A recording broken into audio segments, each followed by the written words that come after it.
मित्रांनो तुम्हाला आज मी आमचं दुकान दाखवणार आहे। हे कोल्ड्रिंक्स मिळतात, परत बेकरीचं सामान मिळतंय। आमच्या दुकानात आईस्क्रीम पण मिळते। या बघा आईस्क्रीमचा फ्रीज आहे आमचा। ह्यो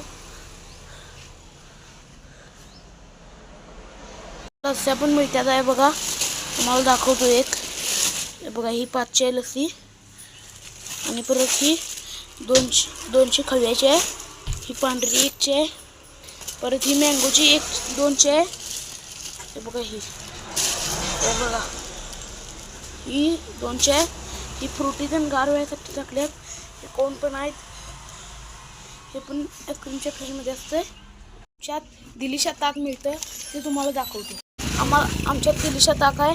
हे बघा हे 22 रुपये बसतंय। दूध आहे बघा, हे बफेलो मिल्क आहे, म्हणजे 37 रुपये बसते। हे दिलिशा दही, हे पण 20 रुपये बसते। हे तर तुम्हाला पेप्स्या पाहिजे असल्या म्हणजे होलसेलमध्ये हे या पेप्स्या घेऊ शकता। दिलिशा लस्सी पण आहे, 20 रुपये ही लस्सी बसते। त्याची फ्लेवर मिल्क आहे, हे वेगवेगळे फ्लेवर असतात, ह्यात रुपये बसतंय। फ्रीज भरलेला असतात, पूर्ण फ्रीज भरून। हे बघा ह्यो फ्रीज एक बंद पडलाय, आणि ह्यो एक बंद पडलाय। हे बघा ह्यो एक बंद पडलाय फ्रीज। आईस्क्रीमचा फ्रीज आहे शो, हेजा लस्स्या त्यांनी ठेवतेला आहे फ्रीज शो, हेजा आहे कोल्ड्रिंक्स त्यांनी ठेवतो।